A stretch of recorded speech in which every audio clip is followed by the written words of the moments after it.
créature du patron, sans aucune dignité ni intelligence. Et s'il se faisait porter malade?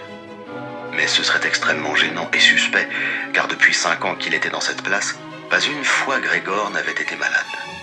Sûrement que le patron viendrait accompagné du médecin de la caisse maladie, qu'il ferait des reproches à ses parents à cause de leur paresseux de fils, et qu'il couperait court à toute objection en se référant au médecin de la caisse, pour qui par principe il existe uniquement des gens en fort bonne santé, mais fainéants. Et du reste, en l'occurrence, aurait-il entièrement tort? Effectivement, à part cette somnolence vraiment superflue chez quelqu'un qui avait dormi longtemps, Grégor se sentait fort bien et avait même particulièrement faim. Tandis qu'il réfléchissait précipitamment à tout cela, sans pouvoir se résoudre à quitter son lit, la pendulette sonnait juste 6h03, on frappa précautionneusement à la porte qui se trouvait au chevet de son lit. « Grégor !» C'était sa mère qui l'appelait. « Il est 7h moins un quart. Est-ce que tu ne voulais pas prendre le train ?» La douce voix. Grégor prit peur en s'entendant répondre.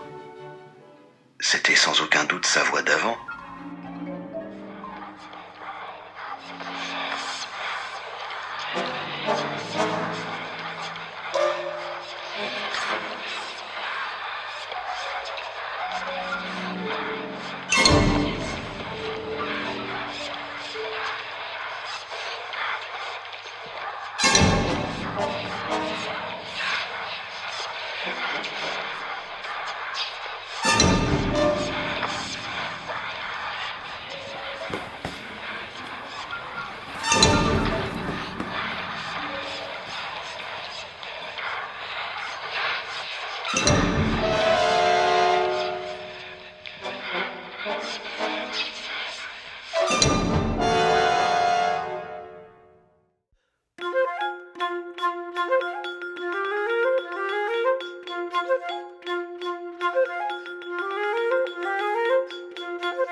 Bien, tu as besoin de quelque chose?